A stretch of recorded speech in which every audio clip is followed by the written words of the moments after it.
Hello， 各位觀眾朋友，大家好，歡迎收看《Go Go Go 客位》。今日民主來到兩探嘅，兩個係三行嘅路街，而來前面嘅客家嘅傳統米食就是綠湯雞牛問水的意思。我們來去看看哦。Hello， 跳大妞你好，你好，我是民主，你好，你好。今天呢要來請你的綠湯雞，聽說兩個綠湯雞在這個三行嘅路街很有名呢。什麼呢？我要一碗，它加這個薑汁，還有這個七霸鵝，非常好吃。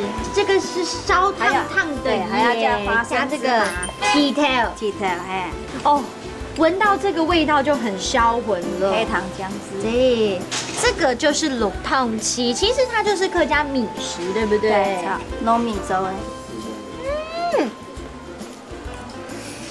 太好吃了。這邊賣幾年了？賣進第10年了。這個呢是客家有名的點心嘛，對不對？我們教觀眾朋友講這個點心的客家話，叫做點心。點心，點心，點心，沒錯。第二個呢，我們來學的就是剛才我們放這個花生進去嘛，花生的客家話就是叫做 detail。那另外呢，這句話很受用，就是叫做牛問水是受歡迎的客家點心，綠湯雞係受歡迎嘅客家點心。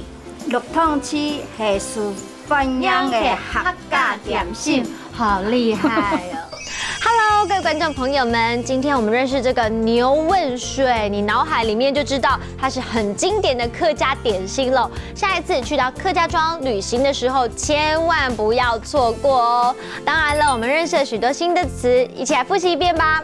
來看第一個詞就是點心，點心，點心。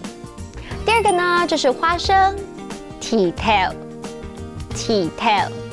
第三個，我們來學一整句話哦。來看到這句話就是牛問水是受歡迎的客家點心，綠湯雞係受歡迎嘅客家點心，綠湯雞係受歡迎嘅客家點心，真的很好吃哎，想到就讓人家垂涎三尺了。下一次一定要來品嘗看看嘍，冰的、冷的都很好吃。下次見嘍，拜拜。